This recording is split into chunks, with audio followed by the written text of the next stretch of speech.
This is for my young brothers. Talented, strong, ambitious, but misguided. Fear because of your potential and paid handsomely not to reach it. Claiming the hood you haven't been educated to take over. Running streets that you don't really run and going to war against other hoods that you can't acquire.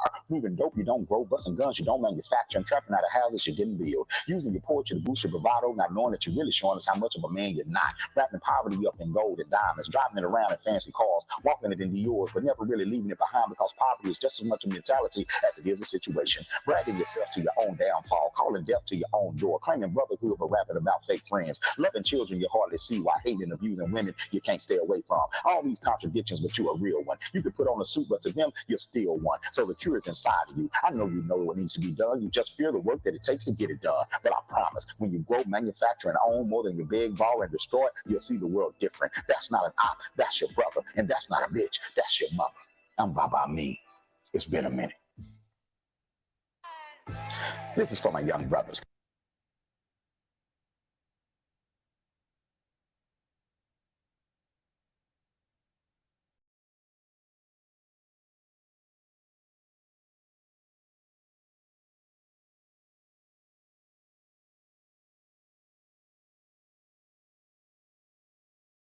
This right here is Pastor Amin. He's going to tell y'all some good things about our Lord. Thank you, Master Stu. Thank you, Master Stu. Today I'm coming from Ephesians 6:5. Say, slaves, obey your earthly master with sincerity of heart and respect and fear, just like you do Christ. Hallelujah. Hallelujah. Hallelujah. Steve-O got the Midas touch.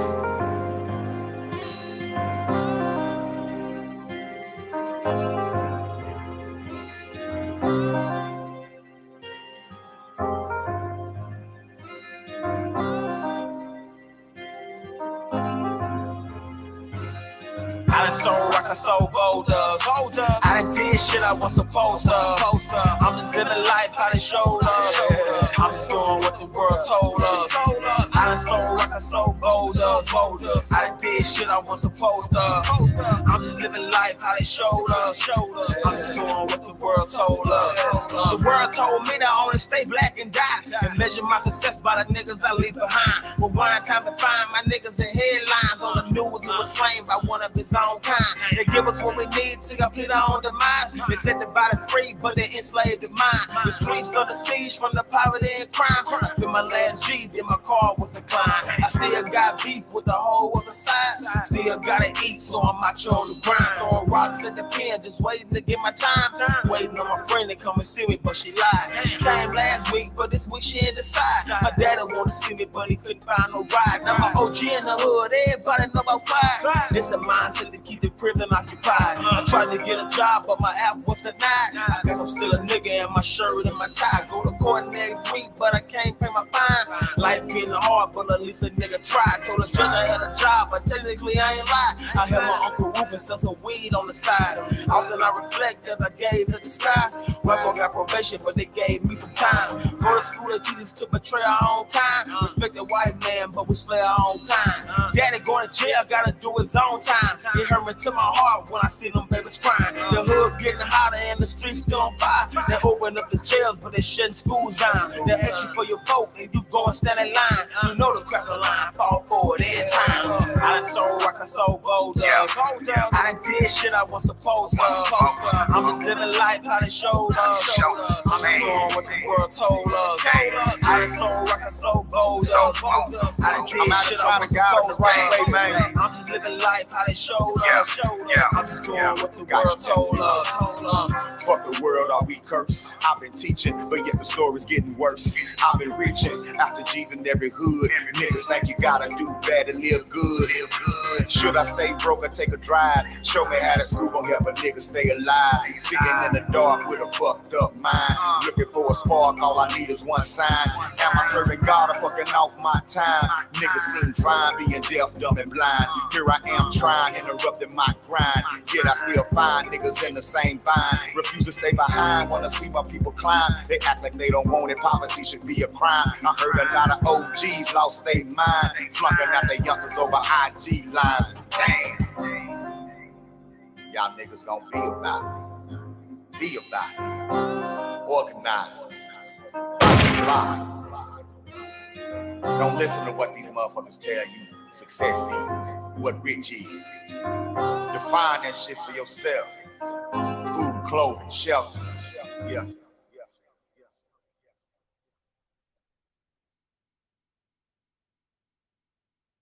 We pour libation for George and Jonathan Jackson. We pour libation for all our ancestors we lost in the Middle Passage.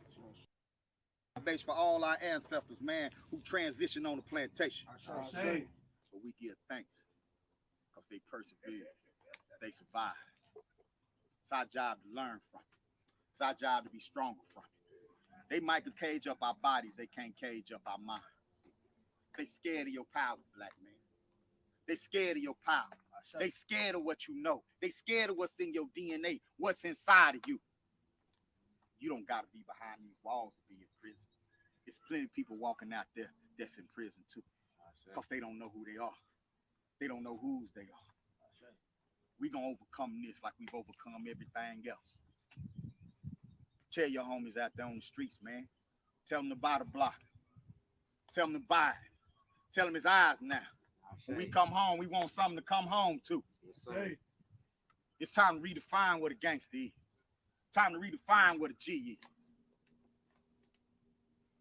Let's show them what we do. Let's show them what we're capable of.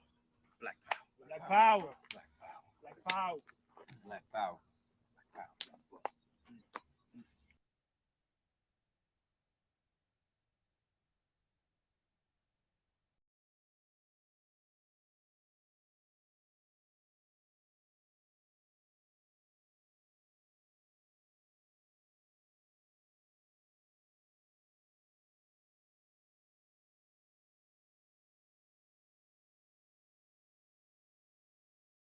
The Uhuru Academy overall is an amazing school from the teacher to the students. It's a place where kids can build their confidence and learn how to write, read, type, all of that good stuff. We learn our history here. We honor our ancestors, so we learn about who we are and where we come from, and I really enjoy this about this school. And like everybody's pretty much saying, it's a safe space, and we can always be able to feel like we can open up to our classmates and our teachers. So that's what I love. I love the environment and that they promote not being afraid to ask for help. Something positive about the Uhuru Academy is this is a safe space, and you can be able to say whatever you want to say without being embarrassed, just like how Amani said. I've been able to, sometimes I can be shy talking around people, but y'all taught me not to be shy and everything. This is a very good school. The part that I love about this is when we do ancestor reverence and African history. I think this is the greatest school I've ever went to because you teach me about my history, and at the other schools, they never taught me one thing about my history. They just taught, the only black people they talked about at my other schools were Carter G. Woodson, Martin Luther King, and I think that's it. So you guys helped me learn my true history.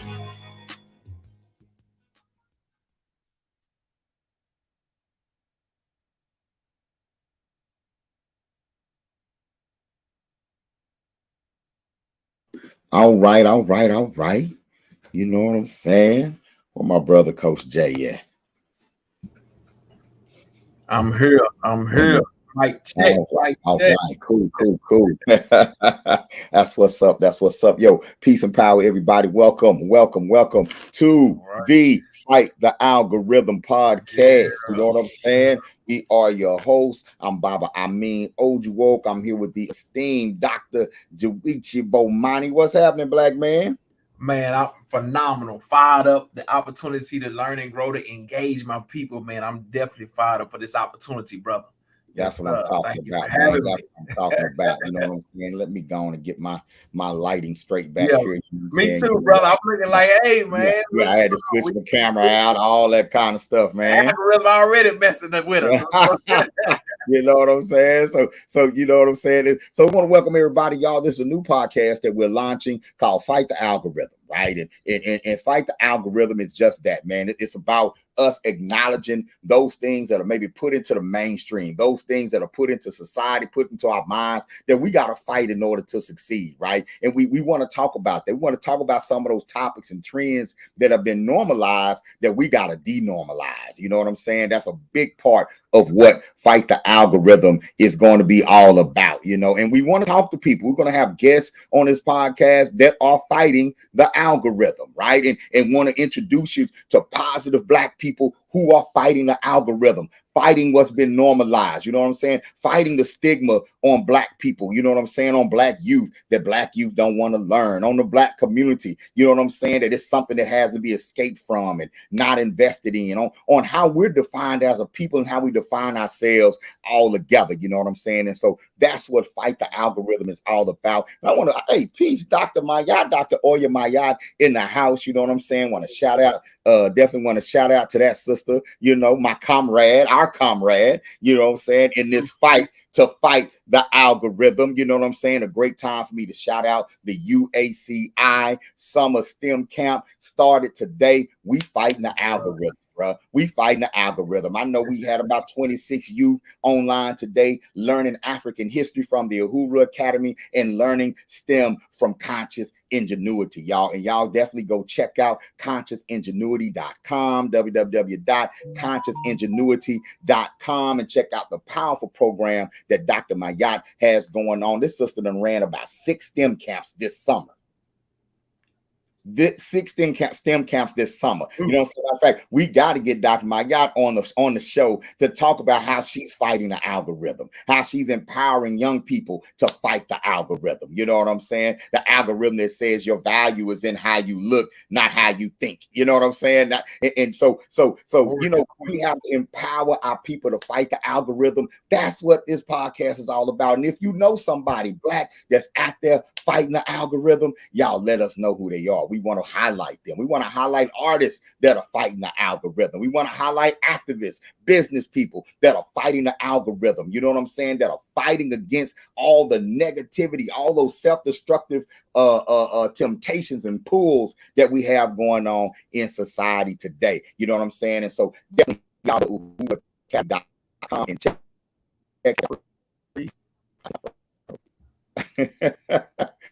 hold up, where we at? Hold up. Can you hear me, Baba? Okay, here I am. Yeah, there you go. You was breaking up just a little bit, but hey, we back. Persevere through that. Somebody out there know we trying to fight the algorithm. Like glitch bringing the glitch. You know what I'm saying? You know, and so yeah, we're gonna fight through that because we fight. The algorithm probably gonna fight back. You know what I'm saying? The algorithm probably gonna fight back, and that's all good. You know what I'm saying? But definitely go and check out the UACI Summer STEM Camp, all right, at uhuruacademy.com, or you can go to consciousingenuity.com. And this isn't the last camp. This camp was so successful that we are already planning the winter camp. We already planning the spring break camp. You know what I'm saying? And you glitching over there, Bomani, too. It's the algorithm is fighting back, but we're gonna keep fighting. You know what I'm saying? And y'all, we have to get our babies in STEM. We have to get our babies engaged in science, technology, engineering, the arts, agriculture, and mathematics. We have to get our babies involved in STEM, in STEAM. You know what I'm saying? That's a great way to help our babies fight the algorithm. Y'all should have seen how excited they were to work on them and program their microbit computers. You know what I'm saying? This morning that we shipped to their doorstep. So if you're interested in enrolling your child in our next UACI STEM camp, definitely get with us on either through Conscious Ingenuity or through uhuruacademy.com. You know what I'm saying? It's all about fighting the algorithm. You know what I'm saying? And the algorithm can be tough, man. It can be tough out here. I mean, I've been talking to Black Power people lately, Dr. Junichi. I've been talking to Black Power people that's been like, I'm confused. You know what I'm saying? They've been like, man, Bob, I'm confused. What are we doing? Why am I out here? What is my purpose? When I try to say something positive, everybody jumping on me. When I say, let's not do this type of behavior, we need to do this, everybody's jumping on me. I'm the bad guy. I'm feeling discouraged. I wanna give up. You know what I'm saying? And my words to them every time is, hey man, you gotta fight the algorithm. Yeah. Absolutely. You know, you got to fight that algorithm right there. You got to build your own algorithm. You got to build your own narrative. You got to fight the algorithm. You know what I'm saying? What are your thoughts, Black man? When you hear fight the algorithm, what are you thinking? What are your thoughts? Absolutely. No, I definitely, this is extremely critical and something that's definitely been weighing heavy, as we look at how we are impacting our people, our families, our especially our young warriors, and future generations, is really fighting that programming. I think, from a concept of the algorithm itself, when we're talking about a consistent programming that's happening, a consistent blueprint of when something is coming in through the senses and we're watching it, we're hearing it, or our people are hearing it and watching it, and we're engaged with it consistently. What we are engaged with consistently becomes something that goes into our subconscious. And a lot of times, we become unconscious of what goes into our subconscious. So a lot of brothers and sisters, just like you engage in it, and you become frustrated because you engage in an algorithm that the people that you continually connecting to is in an algorithm where it's there's toxicity, there's healing that need to be done. You know what I'm saying? There's a lot of trauma and all these various, aspects that are not in spaces that are, healing spaces. Right. So we can get in there and get intertwined and interactions and negative interactions. And, even when our intentions are good, we get so engaged in that algorithm that we start to lose our own purpose. Just like brother said, what is my purpose? And then you start to get into absolutes. You know what I'm saying? Man, we don't really want it, man. We can't do that. But one of the critical things, man, and I know we're going to really get into this, is that we have the power to change and shift our algorithm in a way that we can build communities that do start to connect to, solutionary thinking and forward thinking, and, really engaging in progressive movement, just like, the STEM program, understand. So if you, and for example, and this is powerful because when you say you have 26 students in that program, 26 students represents 26 families, right? That means that 26 families, that multiplies, this new community or this new group of people that you can tap into, that you have connection to. And if you are connecting to them consistently, that can shift your algorithm if you have the infrastructure to, to build around them, which is what you are doing with the STEM camp, right? And that type of thinking is how you start to shift your algorithm, who's actually progressive, who I understand you said who don't want it, but who showed that they did. Right. And we multiply that group so that group can be the most influential group to influence the group that you said didn't want it. That's our job. That's our job as producers. That's our job as adults, y'all, to empower our children to fight that algorithm, right? Give them something else to do. Invest in them, right? Not after they get in trouble. You know what I'm saying? Let's wrap services around them right now, opportunities around them right now, like with the STEM camp. And I want to shout out our sponsors. You know what I'm saying? The CAP Center at Morgan State University. You know what I'm saying? The Cyber Security Assurance and Policy Center. You know what I'm saying? And then the AI Center, right? The Center for Machine Learning, Equity in Machine Learning at Morgan State University. They're committed not only to sponsor the camp, but also to look at and start following our children who are interested in STEAM all the way through the university level. So just like the AAU You're just like you plug your little hooper in the AAU and the NBA, watching them from 7th grade on. We gonna plug our babies in to the STEM camp and let the cybersecurity industry watch them from the 7th grade on. That's right. You know what I'm saying? Building what? Pipeline. Building That's pipeline, right? And you know what? And that's gonna get us into our first ever interview on the pipeline. Now look at me on the Fight the Algorithm podcast, right? And that interview is with my co-host. You know what I'm saying? My co-host tonight is none other than Dr. Junichi Bomani. And brother, I want you to tell us, how are you fighting the algorithm? Man, hey, so I love it, and I thank you for the opportunity, man, to engage this. This is so critical, and I'm so passionate about it. For me, it's exactly, you know, the way I brought that in, man, is really engaging with the youth, the way that you are thinking, and shout out to Dr. Mayat, Warrior Queen, thinking about the concept of pipelines as you are connecting, you know, our youngest, the most powerful assets that we have, our children, into a pipeline that allows them to flow as valuable resources towards an opportunity to become something that can make a powerful impact on many. Right? That's where my work has been, where I have engaged, and I continue to engage. One of the critical things that that I have really begin to really shift my energy into, as I continue, to facilitate and advocate for youth to be in those pipelines, as we are helping them to build vision and start to identify what it is that they see themselves becoming, is helping other programs to build structure and operate in a way that allows them to maximize the phenomenal programs, and from evaluation to understanding how we can maximize the recruiting, maximize understanding youth and their natural talents and that natural genius, understanding how they learning, understanding learning styles. So really, my focus is in maximizing the natural genius of our youth, so that they can plug into these pipelines, and those pipelines can lead into powerful impact.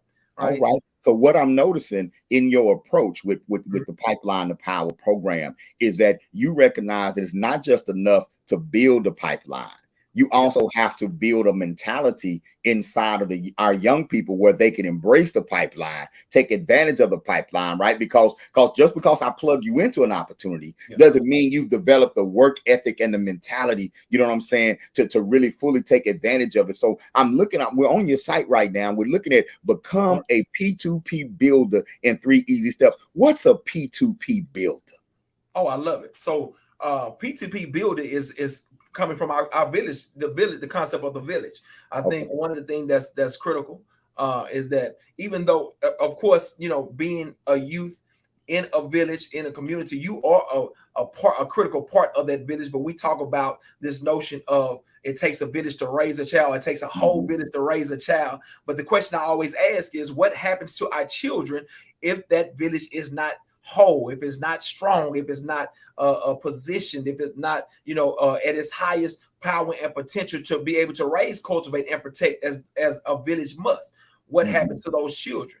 And I think a lot of times when a village is not as strong as it should be, it struggles to build those pipelines, because you feel like you don't have the strength, you feel like you don't have the resources and whatnot. So pipeline of power building is let's speak directly to that, though. You know what I'm saying? For a second, when you say a village not being strong enough, let's just say what it is. We don't own anything in our community. Okay, there you go. As Black, our generation was raised to grow up and move out of the community. And I think that's weakened our ability to really build pipelines. I know one of the things that we like to say, like those of us who make it, we say, you know what, I got there so I can open the door and others can come in, right? But you really don't have no decision making power. I mean, Stephen A. Smith opened some doors at ESPN, then they laid everybody off. Yeah, absolutely. Right. So if you don't run the institution, how can you really maintain a pipe? How can you maintain a pipeline when the pipeline is only guiding you through institutions that other people control? So what I like about this, about when you encourage people to be a P2P builder, right? I think you're talking to our business community. I think you're talking to elders, you're talking to young adults, you're talking to youth, but you're talking to all stakeholders in the well-being of Black people and saying, you know what I'm saying, let's build pipelines to power, not to jobs. Yes. It's in the P2P, the last P don't stand for positions. That's right. It's like the pipeline to positions. You said pipeline to power. So I noticed here you have take the pipeline to power pledge, but above that, you also have what is a pipeline to power builder. It says a pipeline to power builder is one who takes full ownership of the position as a member of the village. Yes. Right? Yes. Who's the village? Right. What's the village? Right. The village, or just like you said, those stakeholders that in connectivity have the responsibility of truly taking full ownership of raising, cultivating, and protecting our children so that they can reach their full power and potential, right? Like just like you said, from an economic perspective, from a political perspective, from a social perspective, as well as physically raising, cultivating, and protecting. Everybody that has a part to play in that puzzle, as a puzzle piece to the overall puzzle of our village, you are in position to be a pipeline of power builder, right? So, but unfortunately, as we talk about the algorithm doesn't support the mentality of people taking ownership of as pipeline power builders. So from this perspective of fighting the algorithm, now my mission is to help people, to encourage people to understand the power of being a pipeline of power builder as a responsibility, as something that is innate to your, to you being in our community, is that you have to operate as a pipeline of power builder and be and strengthen yourself to your more powerful version of yourself, to be the strongest that you can be, so that we can build these pipelines to power, regardless of where you are, right? No, regardless of what business, what entities that you are in, you might have went off, but guess what? You are still in position to where you can contribute to the building of the pipeline, and whatever that contribution is needed, and you must provide it, right? So don't forget. Don't let the algorithm trick you into believing that you are disconnected from the work that has to be done that impacts future generations. So it's to help people to remember that. Yes, yeah. And it's studying things like this. It's looking at like what you've outlined here about what it takes to become a pipeline builder, like what's in the pledge when you say pursue the highest version of ourselves mentally, physically, and spiritually, right? We can stop right there. Right. If we start asking ourselves that question, am I really being the highest version of myself? And I think one of the distractions, right, when it makes it hard to fight the algorithm, right, is sometimes I think that if this version of myself is making a lot of money, then I must be the highest version of myself. Right. And so if I look at, for example, we look at young rappers, and let's talk locally. We ain't got to talk about none of the mainstream rappers. Let's just talk how local rappers will mimic the rappers that seem to be getting all the views, right? And they'll begin to mimic that because they think, well, that's what's going to get me paid. But becoming that character, becoming a local version of NBA Youngboy may not be the best version of you. That's right. Right. And so you said becoming the best version of myself. Yeah. But we're kind of raised in the culture to where we say the best version of myself is my ability to assimilate someone else, whether it's NBA Youngboy, Cardi B, or whether it's Bill Gates, whether it's a wealthy white people, for Black professionals. A lot of times we feel like that the best version of ourselves is when we're able to assimilate to the dominant culture, to the algorithm. Yeah. No, absolutely. I think that's very, very important as we, really are engaging our youth to be able to think about that, because when we talk about, even with the concept of vision building and development, and even with the powerful STEM program, we're looking at how, even if you build every competency in STEM, right, those competencies are not for you to go out into the world and help other entities and other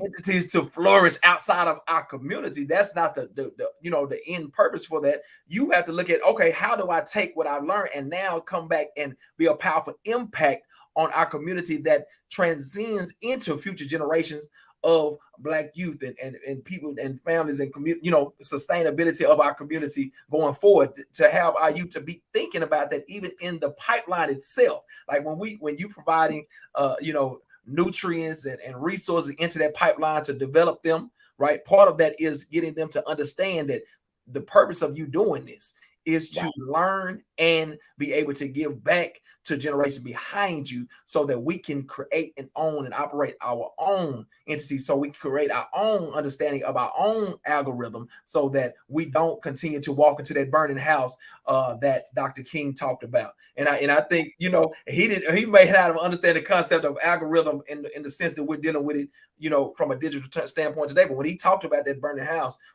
he understood that this concept of algorithm was something that was going to expand and be exasperated if we continue to walk in the way that we were doing it at the time. Shout out to Dr. King, but he understood for having that foresight. You know what I'm saying? And even when Dr. King was telling the government, you're warmongering and saying this is what it's going to lead, the U.S. military industrial complex and where it was heading. Right, he was fighting the algorithm. He was fighting the tone that was trying that society was trying to set. You know what I'm saying? And that said, F the poor, basically. And that it's all about stealing natural resources from other countries, suppressing other people, peace through war. You know what I'm saying? And of course, Dr. King paid the ultimate price. Right. And leaders, so-called Black leaders around him, many of them got right in line. Yeah. Many of them had turned their back. They cry for him now, but then absolutely they were turning their back on him because y'all fighting the algorithm ain't easy. That's right. Fighting the algorithm. Matter of fact, you can get rewarded for going along with the algorithm. Going along with the algorithm will pay a few, but it will destroy a lot more. That's right. Right. And so I love the challenge that you're putting forth to the community right here under cultivate, identify, create opportunities for our youth to strengthen their self-identity, cultural awareness, pride, confidence, and sense of purpose. Under protect, provide safe and supportive spaces where our youth can learn and grow without fear of discrimination, violence, and racism. A great way to fight racism is to not need the racist in order to survive. Yeah, absolutely. Right. Right. Yeah. When you don't need their resources, you won't experience their racism. Yeah. That just makes too much sense, though. Yeah, exactly. We've been in a weird situation as Black people in America, in that we want to fight racism while seeking acceptance from the racist institute. Yeah. We want to join the racism and fight the racism from within the racism. Yeah. So in other words, it's not that we want to eradicate it. We just want a comfortable space in its existence. So it don't feel so harsh. It don't feel, you know what I'm saying? You don't feel it, stinging and hurting. Right. We hold out hope. We hold out hope that each next generation of whites will be less racist than the last. Yes. We hold out hope. Like you say, we want to find a safe space in it and hold out hope that it's going to end one day. Yeah. And this is the cold thing about, and this is why African-centered education is so critical, is that, and I always want to be mindful of the words that I use. I said when I talk about our people, not putting a blanket over our people, I said we want a position, but want talks about consciousness. So if a lot of times the algorithm is so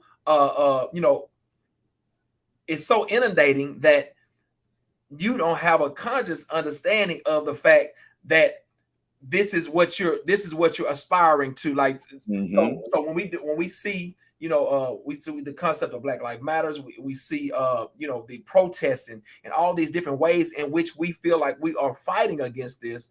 The algorithm says this is the way that you address it, you engage it. Like we're putting forth the energy to attack racism, but in the algorithm, it provides you a blueprint in a box that says this is the only way, or these are the few ways in which you can attack. This is the few ways that you can pursue your freedom, your liberation. It's only in this box, right? Fighting the algorithm means we got to rip the box open or destroy the box and open up to this full vast arsenal of ways that we pursue our liberation, right? And that's a big part of, fighting the algorithm is ripping open and destroying the algorithm box and saying, hey, no, that ain't the only way we can address it. See, y'all got that. We have the energy to fight it. We have the energy to create, produce, and develop, right? The algorithm says, oh, but it's only in this little space that you can do it. These are 1, 2, 3, 4, 5 ways that you can do it. No, actually, it's 10,000 ways. But you gotta create a new algorithm in order to be exposed to those different ways. That's a powerful that's the powerful phenomenality of a program like UACI, because it's exposing these other ways in which we can fight the algorithm by even understanding what that means from a programming standpoint, from a cyber standpoint, right? Getting inside of it to understand code. And we're African centered with it, and like we show them our walk with science, technology, engineering, and math, because you're not a guest at the table. That's right. This is your table. Yeah. Right. This is, and you can build your own table and become innovators of the technology, innovators of whatever you put your hands on. Family, make sure that you're liking and sharing this video. You know what I'm saying? Because this is also how we fight the algorithm, by spreading these types of conversations and dialogues. You know what I'm saying? All right. Now, go to pipelinetopower.com right now and connect to the mission. All right, connected. If you are a P2P builder, if you believe in building safe spaces for our children to learn and flourish, right? If you believe in us becoming the best version of ourselves, that don't mean we all gonna be the same. No, being the best version of ourselves. If you believe that we need to cultivate our youth and cultivate opportunities for our youth, then go to pipelinetopower.com right now and take the pledge, and then tell somebody that you did and have them take the pledge as well. You know what I'm saying? Baba Bomani actually organizes. Not only is he behind the scenes helping several organizations get themselves together, right? But he also on his own is out there training young people. He goes into the school system. He has a whole curriculum based around physical and mental health, right? That we all need in the school. But my favorite thing that you do is the advocacy part. My favorite thing too. Don't nobody make a lazy teacher and racist principal shake and quiver like somebody from Pipeline to Power coming in the office and standing up for you, right? For young people. And I think I definitely want to talk about that for a second with you. You know what I'm saying? Is, the algorithm in the school system says that a young Black child in trouble doesn't want to learn. The algorithm says if they're in trouble, they must be wrong. Yes. And when you're in the office meeting with the principal, or it's a third party hearing or whatever, you have no power as the parent. They have all the power, and you're there to hear their decision about what's going on with your child. Yeah. With your advocacy, you fight that algorithm. Absolutely. You fight that. Talk to us about what you do in the schools, and I want a specific story. You know what I'm saying? I want a specific story. Talk to us about how you empower parents, right, to advocate for their children in the public food system. All right, like I say, that the concept of advocacy is really a big part of that protect aspect. We talk about cultivate, raise, and protect the opportunity for our youth to reach their full power and potential. it's very important from a parent standpoint, as a parent myself, and I know Baba as a parent, and all of my parents and people that are in position as parents, not just biologically, but you know that you are a pipeline of power builder. You protect our power, you know, that pipeline of power, and understand our most powerful version of ourselves extends into us as parents when our children, when we're in position where we send our children to into public school, that a power extends into those spaces, and we have to be willing to utilize that power to protect them. That don't change just because we sit about raise, cultivate, and protect is 24/7, just like the algorithm. When you say we taking ownership of the algorithm, that means when we send them to school, hey, we still protect it, and our vision for them to reach their full power and potential, that is the expectation for everybody that touches them, that connects to them, that teaches them, that addresses them. That is the expectation. So you're saying the expectation is for the teacher to be fully vested in pulling the best out of that child. The principal, every administrator in that school should be fully vested. But if they haven't been trained, if their definition of your child is not an empowering one, how can they, even if in their hearts they want to do it, how can they do it? Okay, well, and that's a great point, and it's you can treat that rhetorical. You didn't even got to answer it. They got to figure that out. Yeah, you're right. Yeah, that's you know, I'm gonna go into it. No, we're gonna tax them for that. We can't give them that answer for free on the internet. You know what I'm saying? What we gonna talk about is how you check them. That's what we want to talk about. We want to talk about how you protect and empower the families, man. I remember you told me about a youth, and most recently you talked about your own son. But even prior to your own son, you got some war stories, man. You be showing up in the school, you don't even show up in 3-piece suits. You be having combat boots on to go meet with the principal, man. Like what's your whole style and your whole approach when you get in there? And give us a story in some of the things that you've gotten, some of the feedback you get when you go into the school. No, absolutely. So and it's so many. I'm thinking all the stories running through my head at the same time. But to provide the story and just tell me this. What about the principal who told you, admitted to you, he had no idea what to do with black children? What happened in that scenario? Absolutely. So and that one is a lot like a lot of them. So a lot of times when we are advocating for a child, you know, a parent, you know, has reached out, or somebody reached out in regards to a child that's on the brink of being removed from the opportunity to learn, you know, whether they're going to alternative school, they're being expelled, they suspended, right? The first thing I want to do is I want to understand what happened, right? What happened? What is the full context of the situation, right? And that's a very important thing for us as parents, is to fully know. I know they said that the child was this and that. No, I want to know exactly what happened, right? So a lot of times we don't get all the details.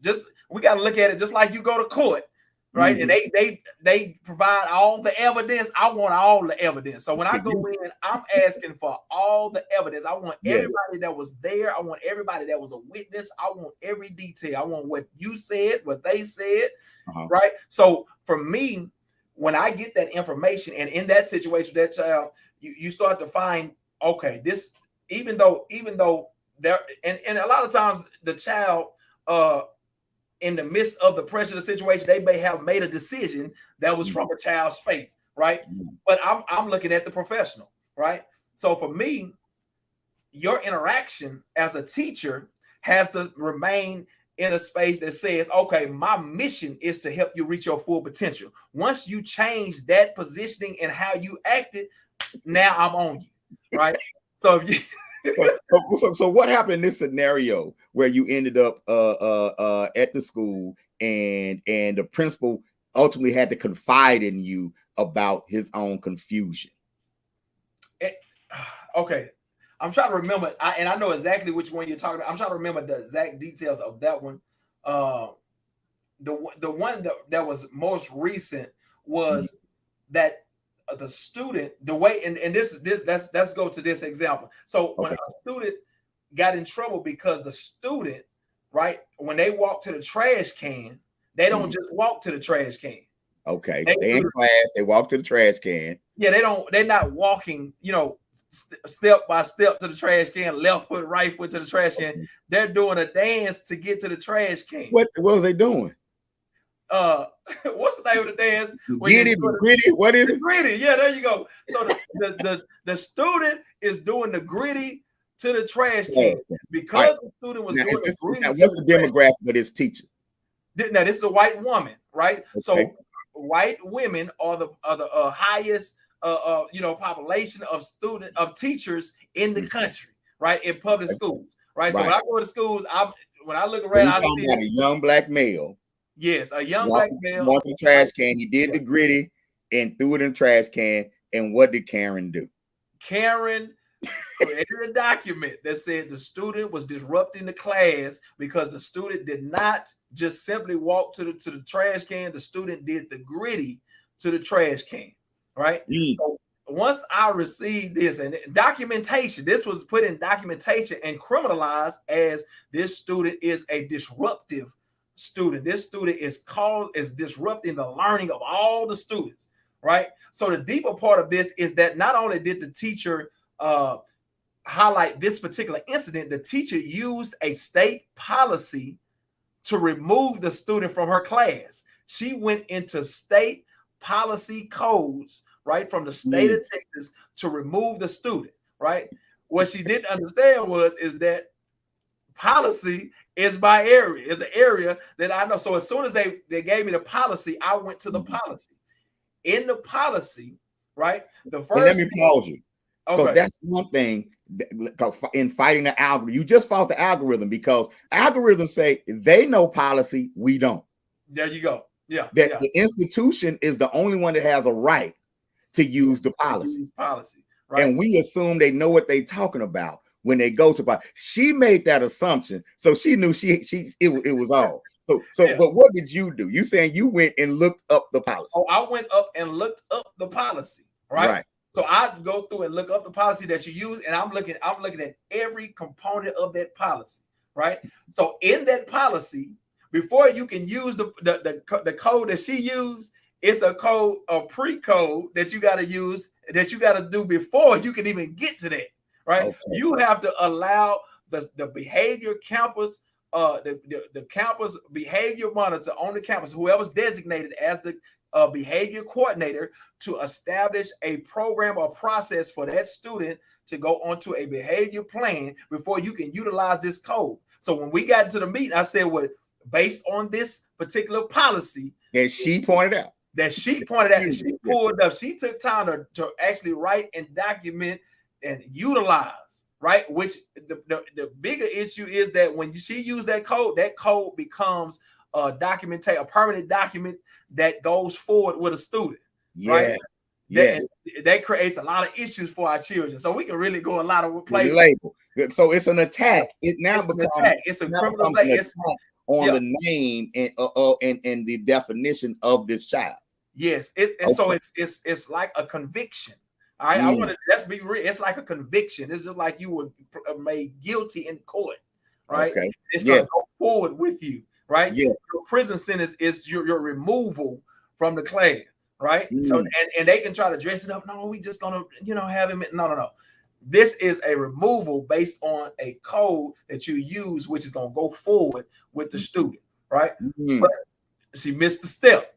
So in missing that step, I took it up higher to the person that she was supposed to go to and that person's boss. And I threatened to go to their boss if they did not go through this process, right? Because as soon as you skip that step, now you violate an enforceable code from the state body, which means I can take your job. So I laid all of that out in a logical sequence, right, in the meeting. Once I laid that out, everything changed, right?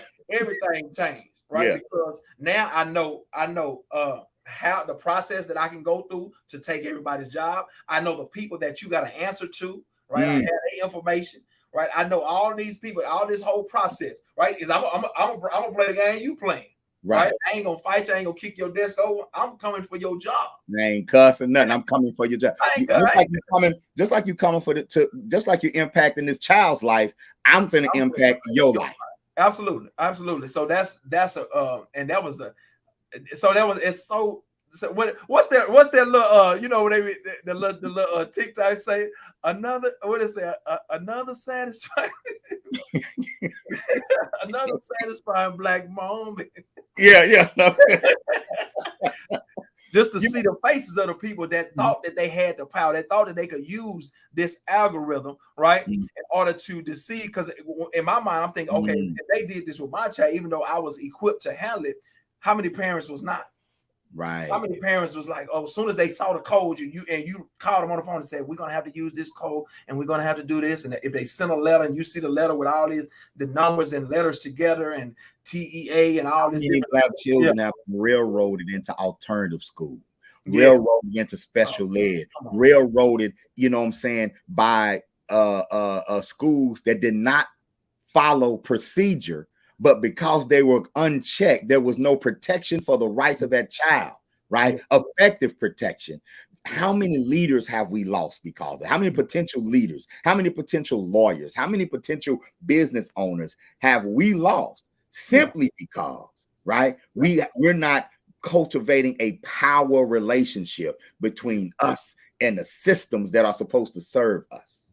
Yeah, exactly. How many did we lose into an alternate pipeline? So from my perspective, listen, we pipeline of power builders, but when we don't, we lose those resources. It leaks out, it seeps through, and it gets into the ground. They don't just let it sit on the ground.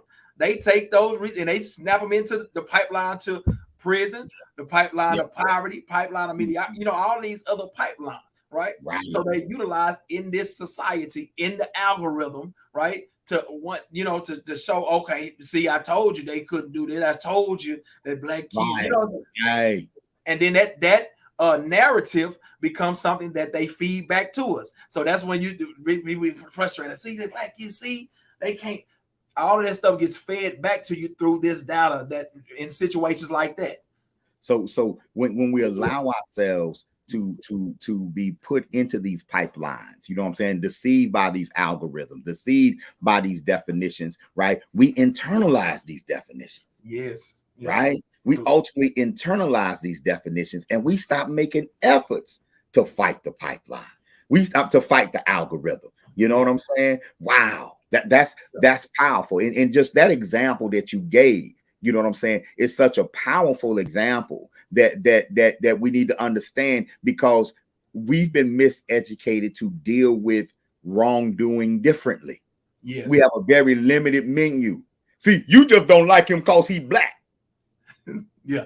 Right. In that box. In that box, right? So I'm gonna accuse you of racism, but I can't substantiate racism.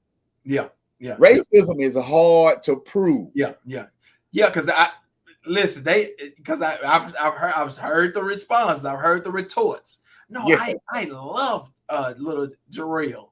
I love him. He comes to my room. I give him candy. We've eaten lunch together. See, all of these different things come out. I gave him over the last. I've given him paper. I've given him pencils, and they believe that is caring. That is I am providing. Everything they need for right. But and they don't know that number one, it's a racism that says he's not grateful. That's why I'm so harsh. I get so mad because you should be grateful that I treat you like a human. Yeah. So I'm pissed and I want to remove you from my class. But we're not saying you don't love him.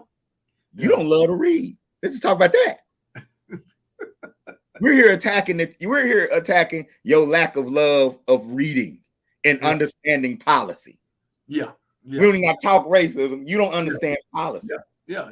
And maybe in your racism, you assume we don't have the capacity to understand policy. Yeah.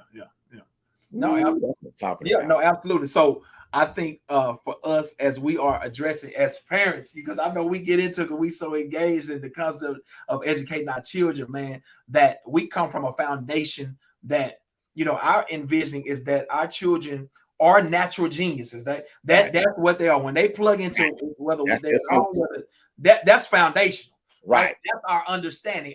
The foundation of our algorithm, as we are starting to build our own, is that our children, right, are natural genius, natural geniuses, and the process that they walk on a daily basis is just cultivating that genius. It's growing, it's developing, it's processing, it's moving, but that genius don't change. So if when somebody speaks a language that's counter to our understanding of their natural genius, that is when we step in and say, no, we got to protect it. It's automatic. It's automatic, right? It's automatic, right? In that response. And again, y'all, this is why y'all got to be tuned in to fight the algorithm, right? Because we're gonna teach you how to do it. This is where you're gonna get that inspiration. This is where you're gonna get examples, you know what I'm saying, on how to step up, right? And not just exercise our rights, exercise our power. It's cool to fight for your rights, but it's a whole nother thing when you learn how to exercise your power. And we have power. We have the power to build our own algorithm, to control our own narratives. You know what I'm saying, brother? Thank you for that powerful example, you know what I'm saying, on how we can fight the algorithm. Y'all, pipeline the power, right? Support this movement. That y'all think the government is giving him a grant to get out there and go in there and teach them principles, policy? No, right? The power moves, right, have to be supported by the people.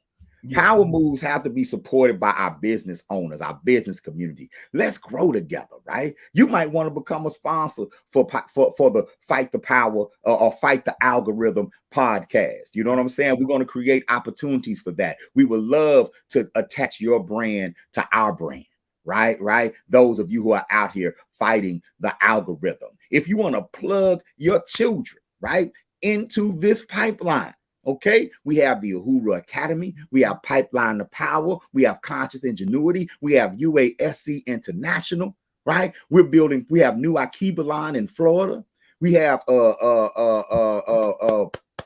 my farmer in Detroit, brother Ikaji, program in Detroit, the Fifth House Collective in Detroit, right?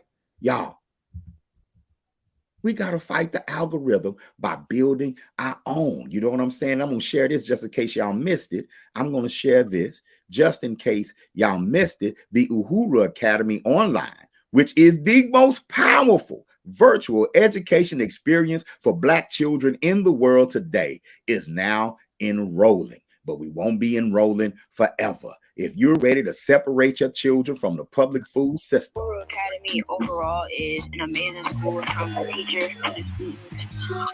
Is a place where kids can build their confidence and learn how to write, read, type, all of that good stuff. We learn our history here. We honor our ancestors, so we learn about who we are and where we come from, and I really enjoy this about this school. And like everybody's pretty much saying, it's a safe space, and we can always be able to feel like we can open up to our classmates and our teachers. So that's what I love. I love the environment and that they promote not being afraid to ask for help. Something positive about the Uhuru Academy is this is a safe space, and you can be able to say whatever you want to say without being embarrassed. Just like how Amani said, I've been able to sometimes I can be shy talking around people, but y'all taught me not to be shy and everything. This is a very good school. The part that I love about this is when we do ancestor reverence and African history. I think this is the greatest school I've ever went to because you teach me about my history, and at the other schools they never taught me one thing about my history. They just taught the only Black people they talked about at my other schools were Carter G. Woodson, Martin Luther King, and I think that's it. Oh. So you guys helped me learn my true history. I love it, man. See, just even and those are elementary school students that did that commercial. Yeah. Those are elementary school students expressing themselves about the Uhuru Academy, and about what they're learning and how they feel about themselves, how they feel about their school. We have to listen to our children. Yeah. No, man, I would, that fired me up, man. Because and I want to say shout out to the brothers and sisters who contribute to the discussion tonight, man. Powerful brothers and sisters. Absolutely, man. All these stars in the house, you know. First guys talk about, I'm not crying.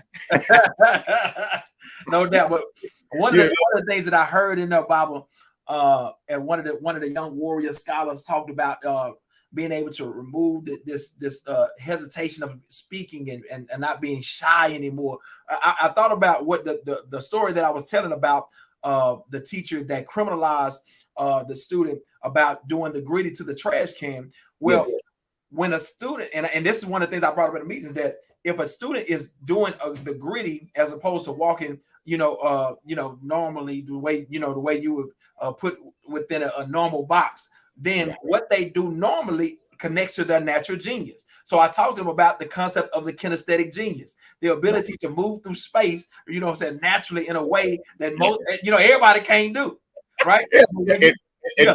And certain people really can't do it. Can't do it. And a lot of times they be jealous. Oh, I can't even do it. I tried. When I went home, I tried. I couldn't do it, so I'm going to criminalize him because he didn't do it.